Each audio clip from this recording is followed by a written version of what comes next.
Good afternoon, everyone. We'll just start the meeting in a minute or so, waiting for people to log in.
Good evening, ladies and gentlemen. Welcome to the Q3 FY26 earnings conference call of Emmvee Photovoltaic Power Limited, hosted by Radhi Capital. As a reminder, all attendees will be in the listen-only mode, and there will be an opportunity for you to ask questions after the presentation concludes. If you have any questions, please feel free to press the raise hand button. We'll call on you in turn and unmute your line so you can speak. You can also post your questions in the chat window, and we'll try to answer either during the call or get back to you on email. Please note that this conference is being recorded. Kindly also know that the audio of the earnings call is a corporate material of Emmvee Limited and cannot be copied, rebroadcasted, or attributed in the PR media without specific and written consent of the company.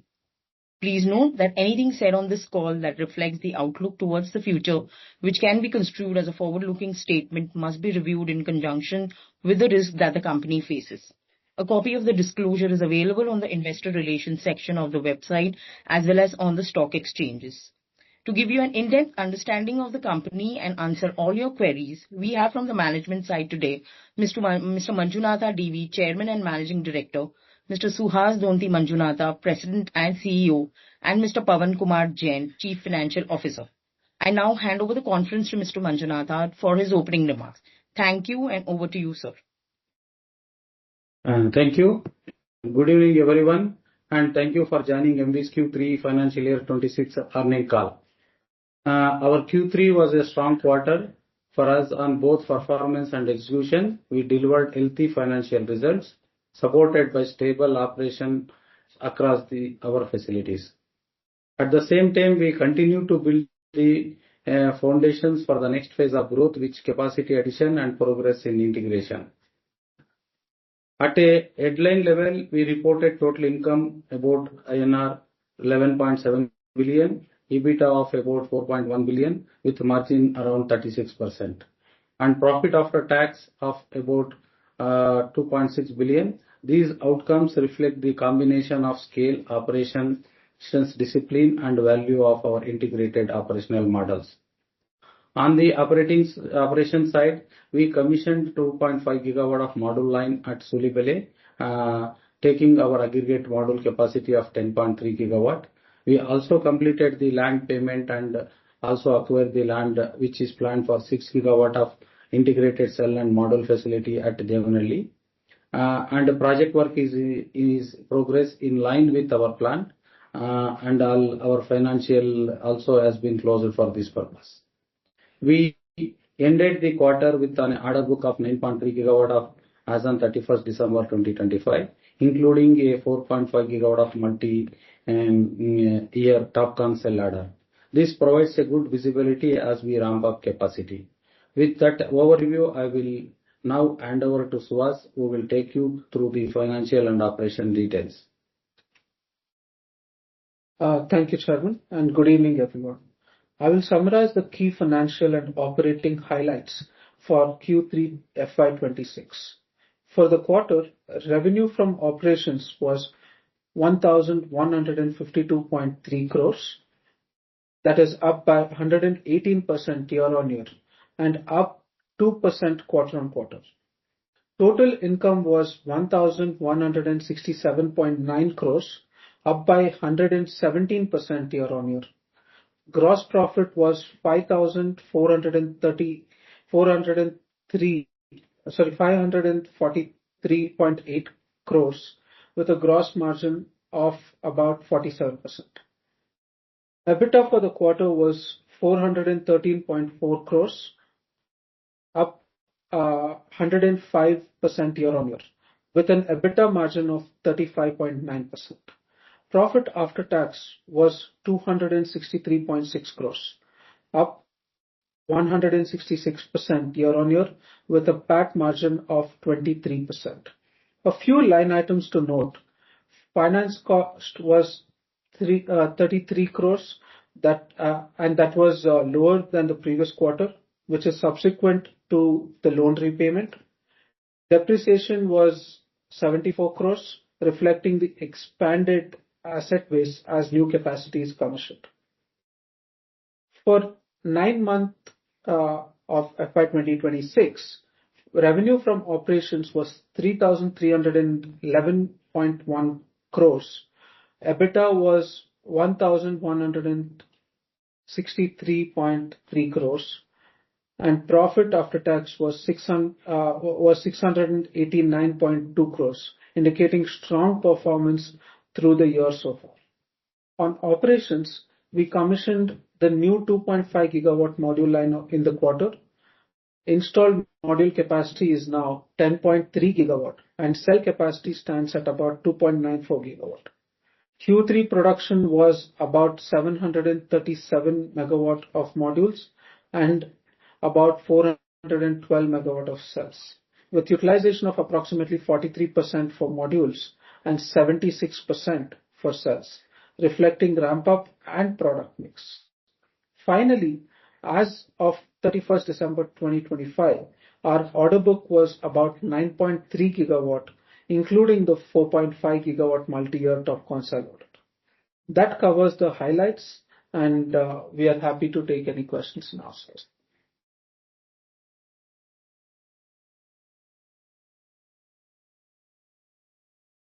Thank you. We'll start with the Q&A. The first question is from the line of Mr. Subramaniam Yadav. Mr. Subramaniam, please unmute your line. You're on screen. Yeah. Thank you, sir. Thank you very much. Sir, if you can let us know what is the mix of DCR and non-DCR in our module sales? Hi, sir. Thank you for the question. The mix of DCR will be about close to 50% in the order book. In the execution, sir? In the execution? Yeah. It's about 40%, sir. DCR is 40%. 40%. DCR. Oh. Okay. Okay. And sir, in terms of this rising costs in the raw material like silver paste, aluminum, etc., so how are we looking at it, and what kind of impact would be there in the margin going ahead? Yeah, I think that's a very relevant question this time, sir. So when we talk about the silver paste, the technology has come a long way, and so has our operations.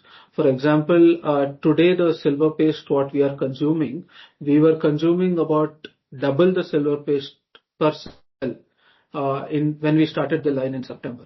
Because of improved technology, screen designs, and process R&Ds, the consumption of silver paste has come down drastically.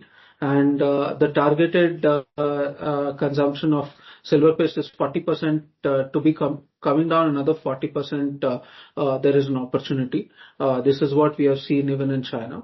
And when we talk about all materials in general, you have seen that we have mentioned this even in our DRHP time, that our contracts are most of them backed by pass-through contracts. So any major changes in materials are passed on to the customer. Okay. Okay. Understood, sir. Sir, if you can give us silver paste as a percentage of your cost, manufacturing cost or maybe the selling price. So what would be the percentage of that in the cost? Silver paste alone? About 2%. 2 cents. 2% of the selling price of the cell. Yeah. 2 cents. 2 cents or 2%. So, 2 cents, sir. 2 2 cents. It comes to only if you take about sell price, the percentage comes about 13%. Achha, or sell price is the 13%. Yeah. On the module, it is going to be less. Okay. On the module, it's going to be around 8 to 9%. Achha, 8 to 9%. This is after our reduction in the silver paste? Yeah. Okay. Okay. Understood, sir. Thank you. And there is a further possibility. Achha, further possibilities also there. So, sir, the impact on the EBITDA would be lower than in that case. sorry, sir, can you repeat your last question? The impact of this rising cost on our EBITDA would be lower. If you can quantify how much we can look at this number going ahead, EBITDA level margin, or if you can say the spread in the EBITDA. Sir, we are right now very comfortable at the level of EBITDA per watt peaks that we are about what we are getting, either for DCR or non-DCR. We don't see any pressure in that EBITDA per watt peak even going forward. Okay, so we What can we have maintain achieved, this. the company has achieved so far. We continue to achieve that number, sir. Yeah, the 35% margin what we are getting, we can maintain that. No, I'm not saying you don't look at percentage of margin. The reason is Okay. because in this this industry, we have seen in multiple occasions, and I've explained this, is that the price of the module or cell can change because Change of raw anytime, right. materials or other things. So that should not simply give you a wrong perspective if it inflates the percentage. For example, like I said, when we were started the manufacturing in 2006 of modules, the price of module was 3 euros per watt. But today the price is 15 cents. That doesn't mean margins have gone down. Our absolute margins per watt peak, absolute margins are doing extremely fine. But it is so it will not look correct, look at percentage margin. So the EBITDA margins, absolute margins, what we are looking at, that will continue to be in a very strong position. Okay, understood. Sir, in terms of spread also, when we look at it, the spread comes to roughly around 8.5 cents now, right, on the gross level. Sorry, sir, 8.5. The gross level, our EBITDA, at gross level, our spread comes to around 8.5 cents. So we can maintain that thing? Yeah, looking at a blended EBITDA. Yeah, blended So one, subject to our DCR and non-DCR ratios, we can maintain that. With the current listing, we can maintain it, no doubt. Okay, sir, great. Thank you, sir. Thank you very much. Yeah. The next question is from the line of Sahil Seth from Anand Rathi. Sahil, I'm getting you on screen. Please unmute yourself and go ahead. Hi, sir. Congratulations on the good set of numbers. So my first question would be, if I look at the production number and the revenue number, the blended realization for module has decreased significantly, even on a year-on-year basis or a quarter-on-quarter basis. Is this because of a change in your sales mix between DCR and non-DCR, or are there any pricing pressures you are experiencing in the market right now?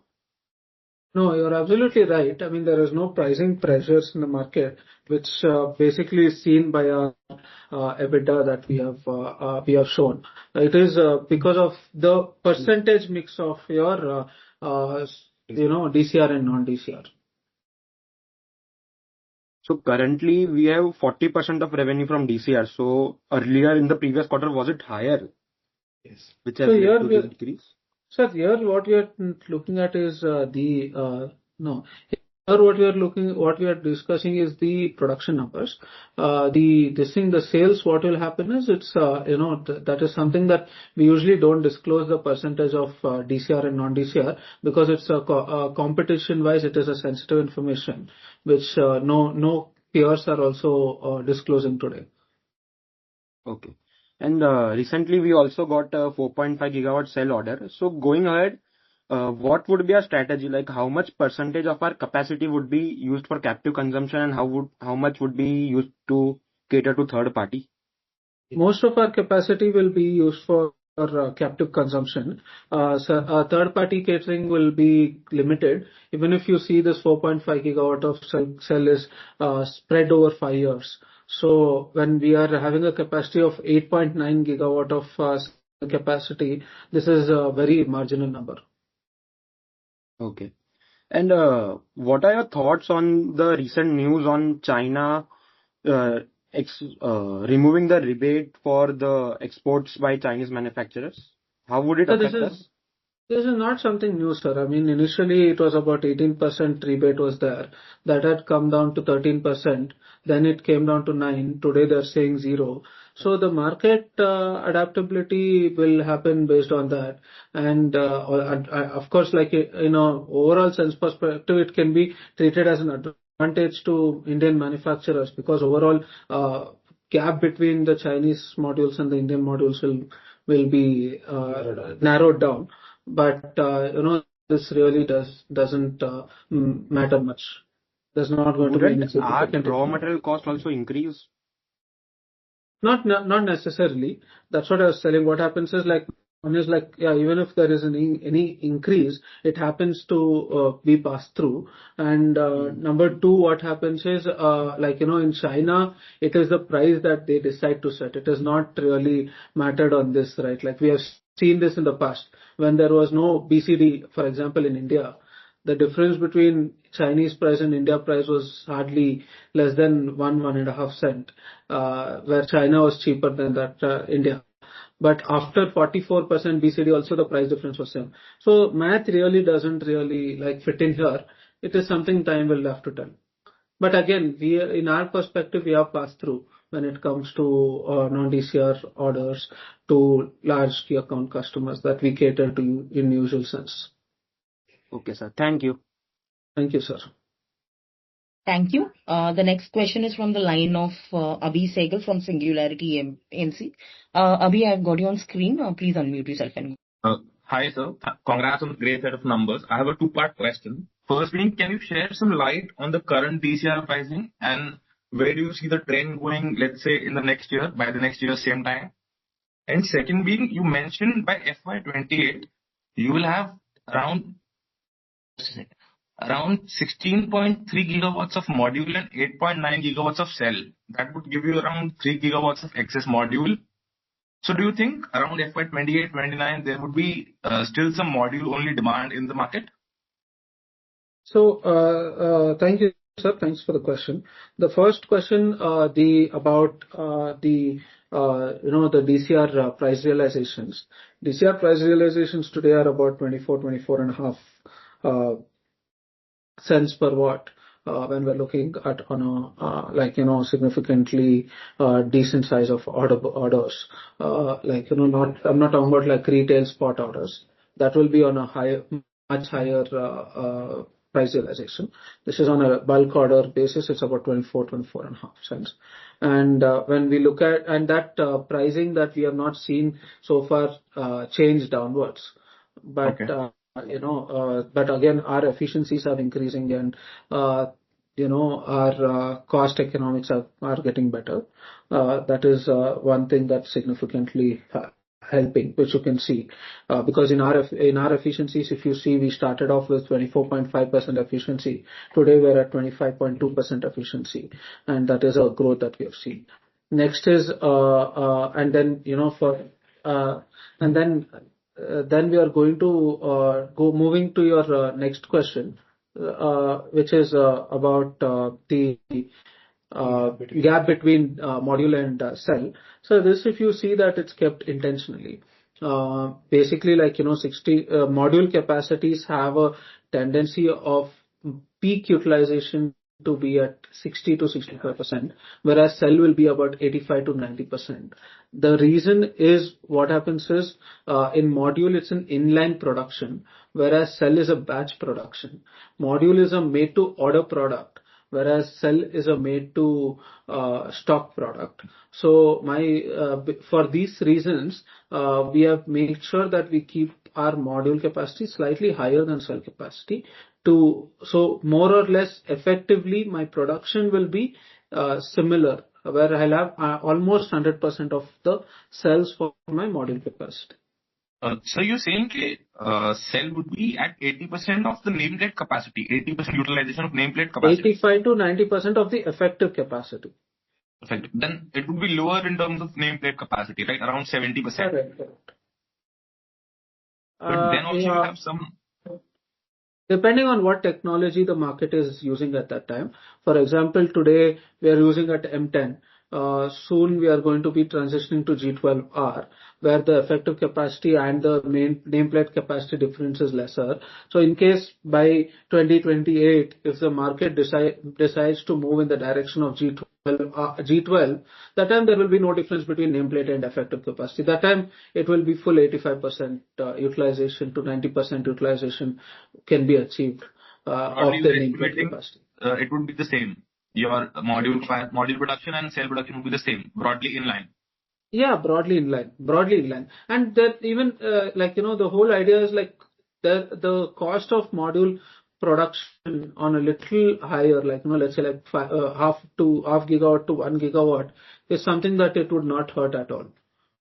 Whereas you can't have the opposite side. You can't have cell capacity more than your module capacity. I agree. That is more difficult because of the high capex. And so just to confirm, you mentioned DCR pricing 24 cents per watt P, not INR. Correct, sir. Correct. Yes. Thank you so much, sir. Have a great day. Thank you. Thank you, Abhi. The next question is from the line from Prakhar. Prakhar, you're on screen. Please go ahead. From Ambit. Thanks. Congratulations on good set of numbers.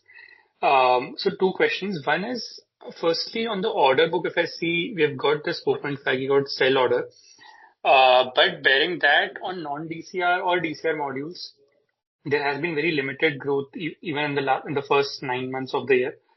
So do you see that as a concern, or do you see that picking up in later maybe part of the year?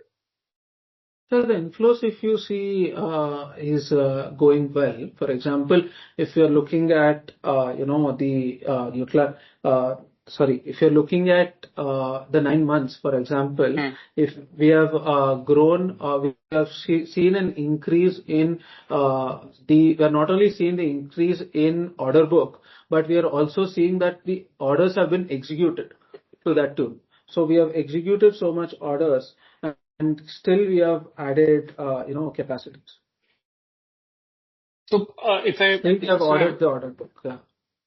So let's say if I accumulate 9 months production, approximately if I assume sales, it is around 2 gigawatt.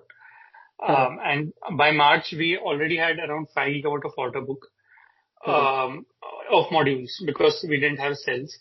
So effectively 3 gigawatt of orders is what we received in this year on modules, right? Correct. And that is how it should be, because we don't want to take up more orders than what we can execute in the next 12 to 18 months when it comes to modules. The difference between modules and cells, what happened, the people who I sell module to are developers, and these developers can only get bank financing after they sign their PPA and after they get the land. So after that is the order that I take is the orders that are backed by advance and are confirmed orders. And that is how we have planned, and that is the order inflow that we are envisaging. And that kind of a size of order, that is 6.3 gigawatt of order that I can execute in the next 12 to 18 months is quite strong when you look at my capacities additions. And that is what we look for. We don't want to overbook the order either. Okay. And and second question was on realizations, as a previous participant asked. So let's say our production is around 740 megawatts. Sales would be roughly, if I assume similar sales, then my blended realization is only 15 cents.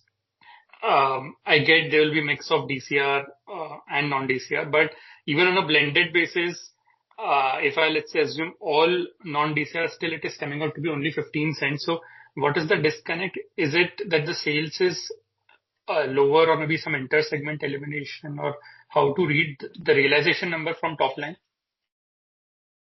Top line, there will be a couple of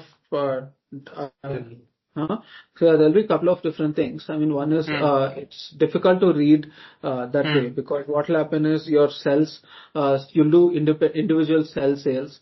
Then we also do non-DCR and DCR mix, which you are trying to, I think, try to understand. So I think the best way to see whether there is pressure on realization or not is to understand the profitability and the EBITDA of the business. So the profitability and EBITDA is only possible to come when there is a decent realization that there is. And also it is not 15 cents, it is around 18 cents, around 17.8 to 18 cents realization. They're calculating rupees, yeah. That is rupees, 15 rupees is what you are saying. Oh, yeah. Sorry, 15 rupees, 18 cents. Yeah. And just last question on margins. So I just wanted to understand, so your partnership that you did, I mean, the tech tie-up with Fraunhofer, because if I compare margins across peers, you buy first and at the first 37% margin. So is that helping, or are we able to optimize our costs better? Just some guidance on that. Sir, I mean, it's a mix of a lot of things, but if you see historically also, I think we have enough data in the with us, given our history and our peers' history. We can see that year on year and quarter on quarter, we have been quite efficient in managing our costs, as well as making sure that we don't operate at the bottom of the chain in the even in the pricing, because of the kind of quality products that we are known to produce and the kind of A-list customer base that we cater to. We always happen to enjoy that kind of a realization as well as margin slightly because of that. Understood. Thank you so much. Thank you, sir. Yes. Thank you. The next question is from the line of Yash Durani from Code Advisor. Yash, I've got you on screen. Please unmute yourself. Yash, please unmute yourself.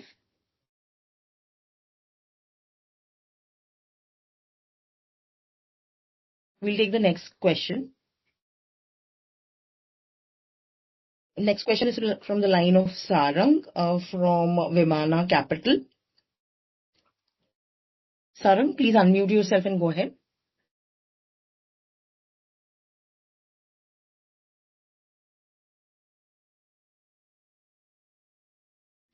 Sarang, please unmute yourself.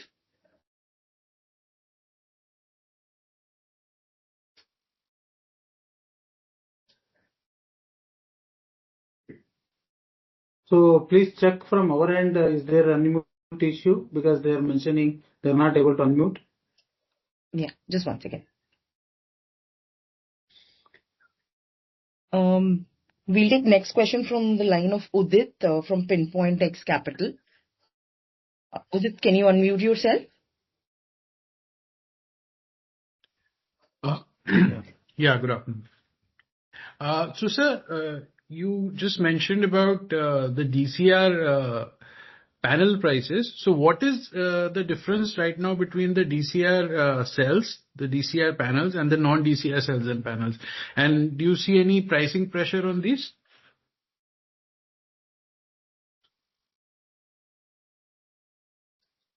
So there is no price pressure, sir. Both are, as you know, that it is all passed through this thing. It is around 5 to 6 cents. The max is 7 cents. Difference is on the retail, and the retail will be around 7 cents less, and the bulk orders is around 6 cents. This you mean to say between the DCR and the non-DCR panel? 6 cents is the difference. Yeah, 6 to 7 cents. Okay. And with the cell capacities coming up, in India, do you have any update on the ALCM mandate, whether it's going to come, is it going to be delayed, and do we have sufficient capacity for it? So I think So with the ALCM mandate, I mean, we can see that the capacities that are there on ALMM list 2 today is already to the tune of 25 gigawatt. And then there is also some capacities that probably could come up. But when it comes to the mandate being there from June 2026 onwards, there is no change on that. There was sufficient time that was given by the ministry, and the ministry's intention is quite clear. In fact, I think what is more reassuring is they have released a plan to further give the ALMM for wafers. So that itself shows that the intent is to further deepen the ALMM aspect and not move this further. And also, sir, do you see any delays from the developers in taking up the DCR and both the non-DCR panels, like on the projects? Do you see any delays in general? Sir, no, sir. I mean, in our perspective, we have not seen any delays. In fact, that the increase in the way our order book is coming is a way for you to judge whether there are delays. I think we are all seeing very good order books that are filling up our capacities, and that there is no delay that we are seeing so far. Okay, sir. Thank you. That's it from my side. Thank you. Thank you. The next question is from the Deepak from Swan Investments. Deepak, I've got you on screen. Please unmute yourself and go ahead. Yeah. Hi, good evening, sir, and congratulations for a very good set of numbers. So firstly, wanted to check it out on the China point regarding export, removing of export rebate. Would it also open up export market for the Indian player as a whole? How do you see that development, even beyond US market? So when we talk about export markets, sir, export market is something that we continuously keep evaluating, and I think that is something that we probably will have to still see what is the capabilities. But we are seeing more markets that open up. For example, in Europe, there are regulations that mandate about 10% of their capacities to be used from non-China cell and module. That also includes non-China Chinese ownership also. For example, Italy is the country that started it and ratified that bill, and that is further going to get extended to Germany also, and many countries going to follow after that. So there are some opportunities that will open up, but I think this probably could be a little early to gauge that. But currently, like, our focus strongly remains on the domestic market, but we have a strong team in the US as well as in Europe to see any opportunity that comes in. We can see that. Okay. And secondly, sir, coming to the DCR market, if I were to look into your slide number 16, where we have given the projection for the DCR market from the demand perspective. So just wanted to check it out when from June 26, when there is going to be implementation of the ALMM 2 list, which would also include cell as well. Should the PSU demand entirely come into the DCR market, and hence the demand environment should be very high, or this will remain at a 2, 3 or 5 megawatt, which we have shown in the presentation? Just wanted to see the clarification on this.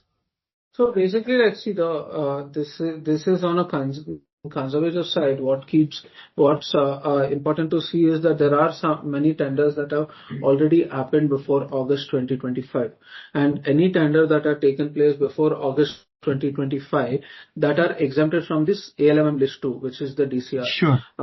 And those particular capacities are something that is going to come in after So whatever is going to be the bids that are going to come in from August is going to be completely under ALMM list 2, and all C&I, all your other like rooftops and any other installation is going to be the same. DCR. And we the capacities that are totally all the installations that is going to happen in India is completely going to be with DCR.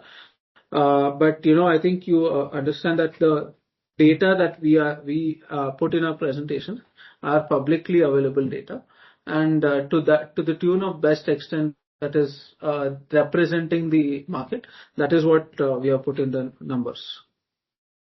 Okay. So, sir, I was just coming from the point of view, let's say, if we were to say, okay, demand is going to be 18 to 22 gigawatt, whereas supply has now come down to the 26 to 29 gigawatt on the DCR market. So would that also imply that there is going to be the pricing pressure in the near term? No, see, what we are saying is, like, for example, what you are seeing is about 25 gigawatt of installed capacity, right? Yeah. And there is a difference between the installed and the effective capacity. Then what difference is going to be there on the utilization? Because most of these capacities that you are seeing are new capacities. So that is also that is why I'm saying the ramp up that is going to be there, that will take place from FY25 to FY28 is the time that there is sufficient capacity for the ALMM, but there is there is always going to be a difference between the experienced capacity and the new capacity. So what you are seeing for companies like Emmvee, who already have existing experienced capacity, proven products and track records, we are companies that are going to be the first preference for the developers and of the markets, which are limited in numbers. Okay. Okay.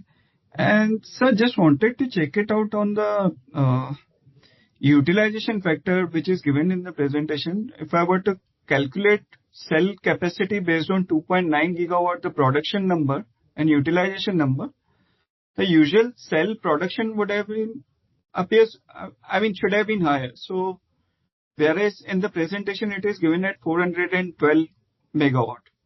So, just wanted to check it. Am I missing something in this calculation? So that is the presentation talks about the effective capacity utilization, and I think you have seen in all our public information that we have put in the RSP in previous presentations also, that the effective, and also there's a footnote, effective capacity is the actual installed capacity adjusted for working days as well as the product specification. So what I was explaining earlier, the G12 is the installed capacity, size G12, which is about 11.5 to 11.6 watt per cell. Whereas now what the market demand is and what we are producing is about 8.5 watt per cell. So this is the difference that you will see between effective and installed capacity. So sir, for this 2.9 gigawatt, what is the effective capacity? So effective capacity is 2155. 2155. Okay. Okay. Thank you. Thanks a lot for your explanation. Thank you. Thank you. The next question is from the line of Shashank Jha. Shashank, I've got you on screen. Please unmute yourself and go ahead. Hi. Am I audible? Yes, we can hear you. Yes, sir. My question was regarding the capacity. So basically, I have done my research and found that in India, after 2028, accumulative capacity will be around 180 gigawatts for module, combining all the listed and non-listed players, and 140 gigawatts for cell. Okay. So my question here is that after FY28, that is FY29, 2030, will there be that much demand in India? Yeah, I think that's a very valid question, sir, and I think it's an important question to address also. So if you, I'll just take this in a couple of different, scenarios. So basically, one, we are talking about 180 or 140 gigawatt of capacity. Let us keep module aside. Let us only talk about cells, because Yeah. cells capacity is what is going to be relevant. So 140 gigawatt of capacity we are talking about by FY28. And this includes a lot of new capacities. I mean, people who have not had the experience of cells, and a lot of announcements that I've made. And I think last time when we checked, the publicly available data in May, almost that time it was about no, that time it was about 12 to 15% of the capacities that were announced had no progress after even 3 years of announcement. So that is one point that we had seen. Then what is also going to be the biggest differentiator is how much of this capacity is going to come in, and how much of this capacity is going to be able to transition to make good quality cells. Because manufacturing cells is not easy. One is not only about the high capex, but the complexity of the process. And this we have seen that a lot of different approaches are being taken, and time is going to tell what is going to happen. But what is certainly going to be the scenario is there is going to be a difference between experienced players and non-experienced players. And that is something that we have not only seen not only what we are going to see in India, but what you are also seen even in China that has happened, right? So because just taking an example of modules, right? Module being much simpler and so much different. If you see FY25 for that matter, FY25, sir, the module capacity in India was about 110 megawatt, correct, right? And with that, gigawatt. And with that, India consumption was only about 36 gigawatt. And we exported about 8 gigawatt. So that is about 42 gigawatt of capacity. And out of that, India imported 14 gigawatt of modules. So only for about 28 gigawatt of capacity, India, you know the utilizations, you know the demand for companies like Emmvee, and you know the results the companies like Emmvee have shown. So there is always going to be that difference the market is going to give and is going to treat. And Emmvee being one of the first cell manufacturers of TOPCon technology, established TOPCon lines, and with our capability, we are going to be the preferred module supplier for our developers. Okay. Sir, one more question. Demand forecasting, like building capex, before building capex, you may have done some demand forecasting that this is the number of gigawatt cell demand that may come in FY29-30. So can you give those numbers? And one last thing is regarding G12R module. So smaller companies like Alpex is moving to G12R. Like I have been through their con calls, and they are right now starting to move to G12R. So by how many years, or after how many years, you can say that it will be necessary to move to G12R, and if required, how much time it will take for us to move to G12R? So we have already started producing G12R modules, and that's already part of our orders, and I think Q3 also we have supplied with G12R. So we are always in ahead of the market and adapting. For example, if you see the definition, the timeline of when the market should move is very different for Emmvee, very different for X player, very different for Y player in this market. For us, we are always earlier ones to move. For example, for us is TOPCon. TOPCon module, for example, I'm not talking about cells. When our module sales, we did about 70% sales of TOPCon and only 30% of monoPERC sales in FY25. And in FY26, we are doing zero monoPERC, 100% TOPCon. We are probably one of the only companies doing that transition. So our transition is always quite ahead in the market, and we are always quite adapting first. Got it. Sir, and your EBITDA margin very superior compared to other companies, sir. So why is it so? Uh, that's what, like I said, I covered this answer in the previous question. Basically, like, we have seen this pattern not only this quarter, but I think you can study the history of MV and history of others. Our costing and as well as our cost efficiencies have always been quite well managed. And also because we operate at a very premium segment of the industry. For example, if you look at our client list, it is all Hero, CleanMax, Ayana, Blue Pine, KPI, like very key accounts, A class A accounts that are there. We tend to have a very strong preference from our customers when it comes to giving order. So that is Okay. the advantage that you are seeing with MV. Got it. And sir, demand forecast numbers for FY29-30, if you have done any. No. Shashank, can I please request you to come back in the queue? Okay. Yeah, please Thank share you. those numbers, sir, please. Sure. Somebody. We'll share. The next question is from the line of Bharti. Bharti, I've got you on screen. Please unmute yourself and go ahead.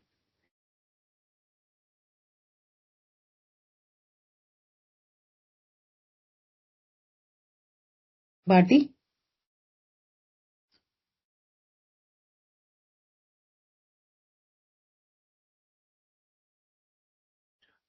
The next, Bharti, can you unmute yourself? Okay, we'll take the next question from the line of Vinay. Vinay, please go ahead with your question. Unmute yourself and go ahead.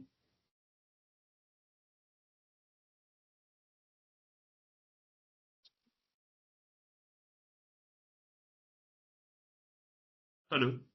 Yeah, hello. Hello. Yeah, Yeah, Am I please audible? go ahead. we can hear you. Yes, sir. First of all, congratulations for the excellent numbers. I had just one question that, with respect to the raw material prices such as silver or maybe the cell, which is basically imported in US dollars, the input cost being rising, what will be the effect, the overall the pricing of the finished goods? How much do you see going up due to this?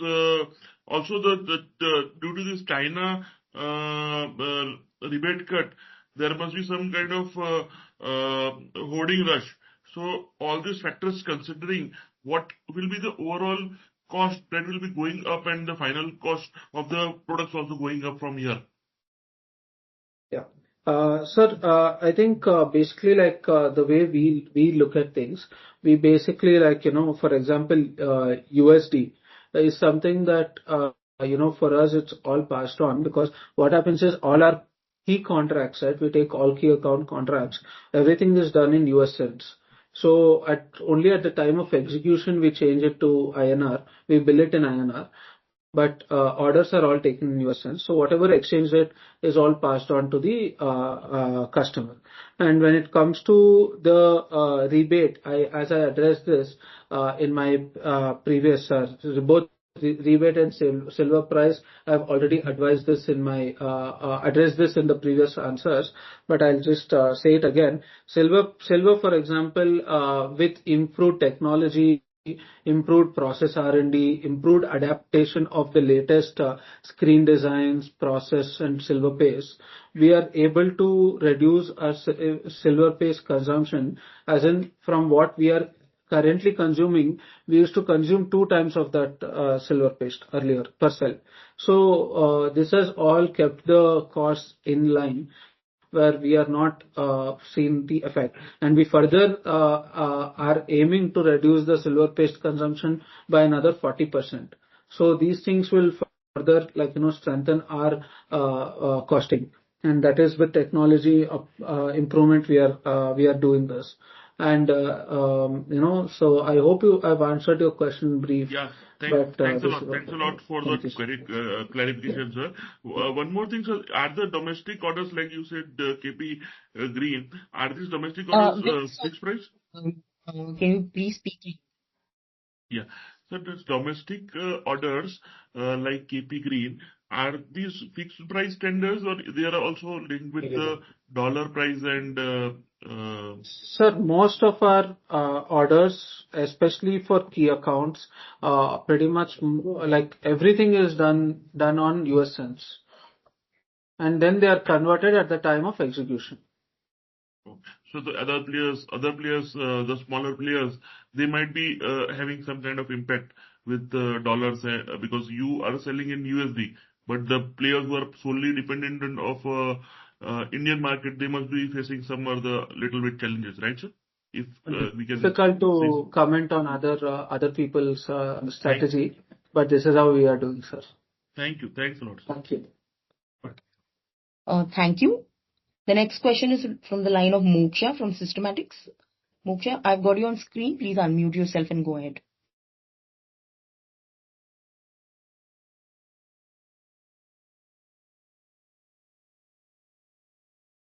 Moksha, can you please unmute yourself?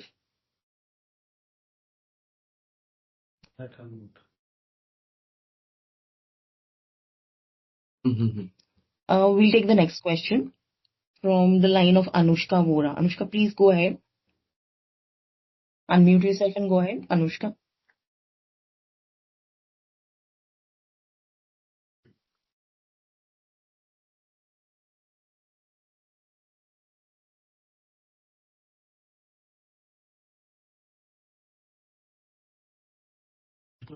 Anushka, please unmute yourself.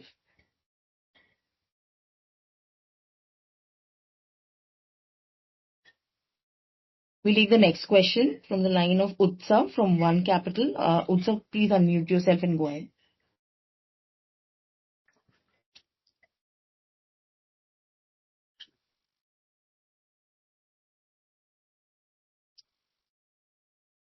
Utsav, please unmute yourself.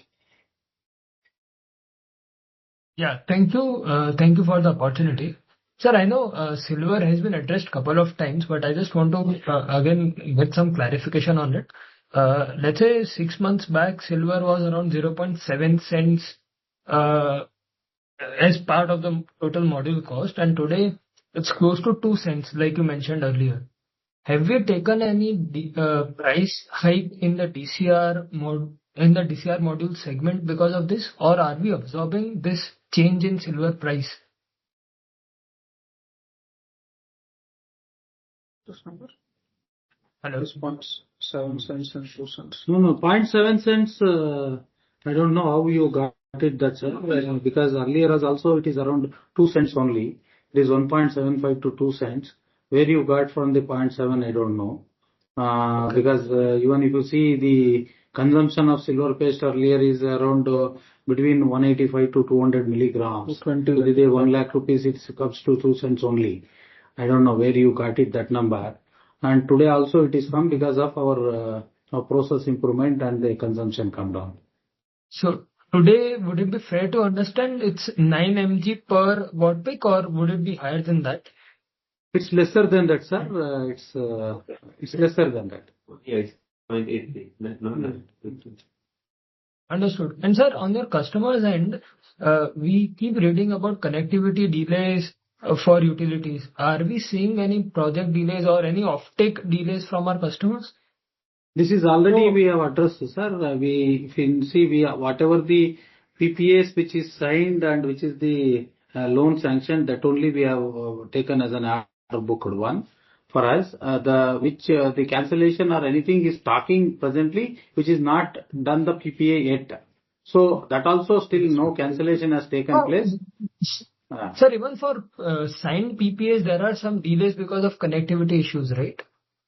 For that they have the. Sir, what happens is like, I mean, like, see, when there is a project, there could be some delays, like, because of connectivity, because of land, but that delay is something that is we have not seen any abnormal delay lately because of one particular reason. There are always some delays that could happen, and there is always a cascading. One order gets delayed, the previous order will come for this thing.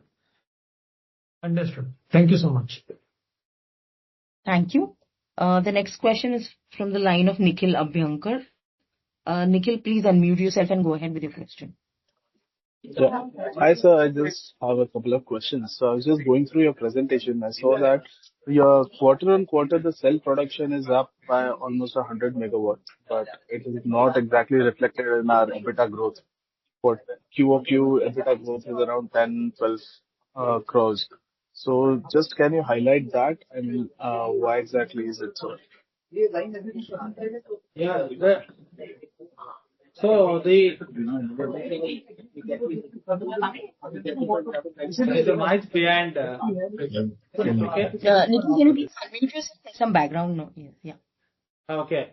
So the 100 megawatt is improvement on the production, because that you know that whatever production we do will not be able to sell in the same quarter itself. It will going to be also move into the next quarter. So the whatever we have produced, that will continue to be there in the coming months. That results you can see in the coming quarter. Okay, understood.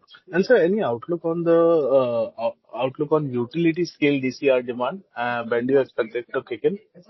Sir, we already started seeing, I mean, utility scale. Okay, utility scale will take still about another 9 to 12 months. But C&I IPP demand is something that is already started. For the DCR. And DCR utility also is continuing. So say for FY27 across India, how much do you expect this C&I DCR demand? So C&I DCR demand is something that is going strong. As you have seen, with DCR, there are many places demand is coming from. Right, like if I have to break it down for FY27, we are looking at firstly your like the current ones, if I were to talk. One is the Surya Ghar Yojana, which is about 30 gigawatt. Out of that, we have seen about 5-6 gigawatt only completed so far. And we are looking at Kusum. That's another 30 gigawatt. That the fresh, there is a lot of discussion that Kusum 2 is going to start from Jan onwards, from April onwards.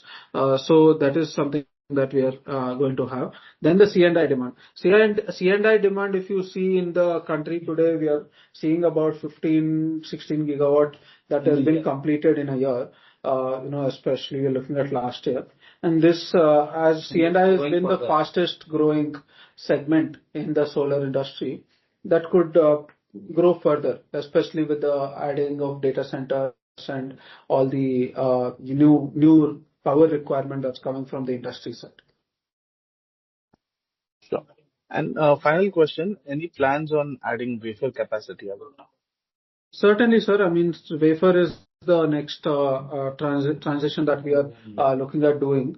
And that is something that, we are looking, as I think we have also announced that we want to do ingot and wafer capacity quite soon. But the only thing is that we don't want to commit on a timeline right now. The reason is that we want to get some clarity on the implementation of ALMM on wafers and the demand for wafers when it is going to start onwards. So from then we will start, working on the wafers.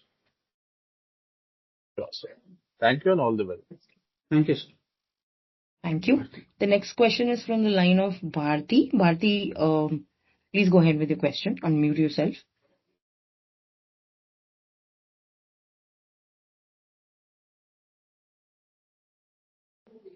Hello, am I audible, ma'am? Yes, sir. Yes, please. Right. Thank you so much, sir. So can you throw some light for the renewable sector as a whole beyond FY28, some kind of qualitative commentary? Because one of the binding constraints on ground today is that there is shortfall in grid and transmission capacity. Right, grid expansion is lagging generation. Some kind of PPAs are not getting signed, leading to project delays. Project offtakes are getting delayed. So, what kind of visibility do you see in the ancillary infrastructure? How is it evolving beyond FY28? Thank you, sir. Yeah, thank you, ma'am. I mean, when we're looking at the renewable sectors and the infrastructure for that, we're already seeing BESS integration that is happening. apart from earlier what we used to see standalone solar or just solar and wind being the way of tendering or installations that are being taken place. Today we are seeing solar plus BESS and solar plus BESS up to 6 hours of storage. Yesterday I think the tender closed at 3 rupees 11 paisa, which is extremely low compared to even coal or thermal or even the any capacity, any particular energy source. So with that kind of a scenario that we are getting into, I think grid stability or the transmission pressure on transmission lines is something that you will not see. There is positive here is that there is a realignment of the kind of demand that there is going to be, which is very good for the industry as well as for the sector. Okay, sir. And so the kind of tendering do you foresee beyond FY28 for the projects? Absolutely, ma'am. I mean, tenders are going quite well. That I think will happen in a good phase. So there is quite a good backlog also that is there, and further tendering also will catch up for that pace, because the thing that we have to all as a country solve is to give power for the requirement that there is. And that is something that I don't think anyone is seeing a slowdown at. Noted, sir. Thank you so much and all the best for the future. Thank you. Thank you, sir. Thank you. Next question is from the line of Anitra Banerjee. Please go ahead. Unmute yourself and go ahead. Yeah, thank you, sir. Congratulations on a very good quarter. So I just wanted one clarification. So in your presentation, you have mentioned your installed solar cell capacity of around 2.9 gigawatt. But if I look at the ALMM list of December 15, so your approved capacity is of around 1.5 gigawatt or so. So by when do we expect the remaining capacity to be approved by ALMM? If you could provide a color on that. Yeah, absolutely, sir. I mean, that's a very valid observation. So if you look at it, a couple of things here. One is the difference between the installed and the effective capacity. That effective capacity at 2.155 gigawatt. And on that, the way ALMM works is on the day they come for inspection, whatever is the running capacity on that day is the capacity that they approve, right? And so when you can see this particular capacity of 1,600 megawatt is as per our utilization rate at that time. And and the way ALMM works is once your utilization improves, you can invite ALMM for an audit and they will come back and re-audit it and increase the capacity accordingly. So that is something that we will do in the due process. And it is in line with what we are anticipating. Understood, sir. Very clear. So if I could squeeze in one more question. So regarding your forecast regarding the DCR demand, so I think the numbers seem fair to me at least, but I just wanted to understand, would it be fair to assume that by, FY30, the majority of, or almost the entire market would be DCR led and non-DCR would be a very paltry portion of the market, or do you see non-DCR to still have a healthy share by 2030? And another thing is because of another thing is because of the the large amount of cell capacities that are coming up. Do you see a sizable market for standalone selling of solar cells going forward as well, or do you think it will be mostly a module-based market and selling of solar cells will be phased out? If you could provide a color on these two questions, please. Thanks. Yeah. So basically, when it comes to the demand for DCR, I think that by FY2030, I don't see any capacity that is going to be of non-DCR. It could be extremely small, very immaterial capacity, if there is any, that is going to be there for demand. It is all going to be with DCR. And when we're looking at that particular period, I think that is quite clear That is quite clear. Then, for the later part of the question, sir, can you repeat the second part of the question? Sorry, I think we lost it while. Yeah. So I just wanted to understand, right now there's a market where you can sell solar cells on a standalone level instead of a DCR module. Correct. So Yeah, going correct. forward with, cell capacities coming up, do you see that market still existing, or do you think it will be only a Yeah, I think module-based so. market? No, I think that will exist to a very small extent, but that will not be a majority. That will be a very small portion. Sure, sir. Understood. And thanks for the answering the questions, and all the best for the coming quarters. Thank you. The next question is from the line of Yogesh Patil. Yogesh, please go ahead and unmute yourself.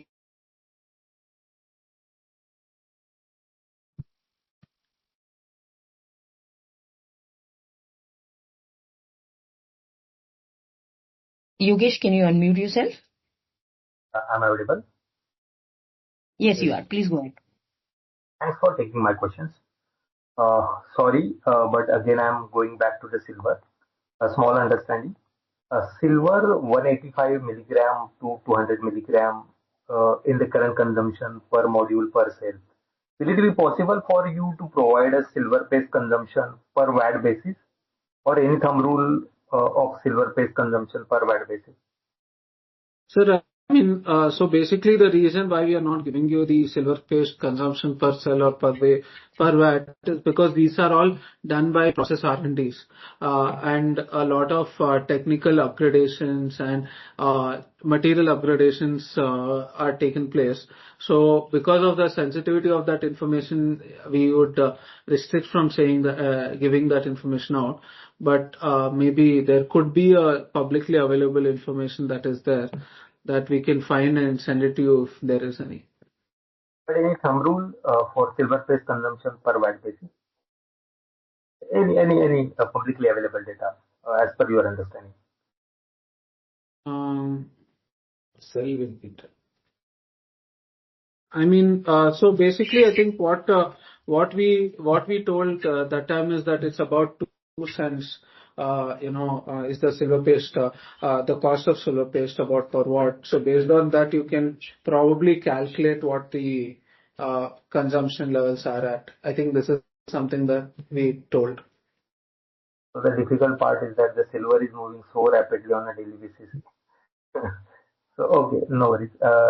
Secondly, again on the commodity side, if you could give us a ballpark number, how much quantity of aluminum in terms of grams or kg generally required for the single module, it would be helpful. Aluminum? Module. No, you're asking for aluminum or for silver? Aluminum frames which we generally require for the aluminum frame for the model. Okay, for aluminum frames are usually about 3 kgs per watt. Around 3 kgs per module. It will we usually use. Okay, thank you, and wish you all the best. Yeah. Thank you. Due to time constraint, we are just taking the last question for the day from Aman Jain. Aman, please go ahead and unmute. Hello. Am I audible?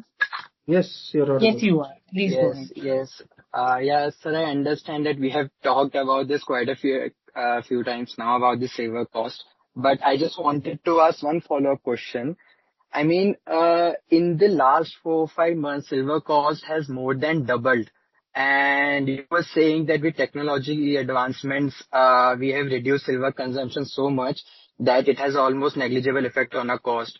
So does that mean we have brought down silver consumption by more than 50-60% in just, in the last 3-4 months only? Yes, definitely. Is that the case? Yeah, your understanding is 100% perfect. Okay, so it has been so advanced, and we are expecting another 40% reduction going forward from here. Yeah, further. From where we are today, not from the basic. Okay. Got it. Thank you so much, sir. That's very helpful. Thank you. That was the last question for the day. I would now request Mr. Manjunatha to give his closing remarks. Thank you, and over to you, sir. Yeah. Thank you everyone for joining us today and for the thoughtful questions. We value the time you spend with us each quarter, and we appreciate the trust you place in Emmvee. Your questions and feedback help us to stay focused and improve how we communicate our progress. If you have any follow-up after the call, please reach out in our investor relations team using the contact details shared. We will also continue to keep the market update through our disclosures. Thank you again for your continued support. We look forward to speaking with you again next quarter. Thank you once again and for your time and participation. On behalf of Emmvee Photovoltaic Power Limited, this concludes today's conference. For any questions, please feel free to write to us on the email IDs mentioned on the invite. We appreciate your engagement, and now you may disconnect your lines.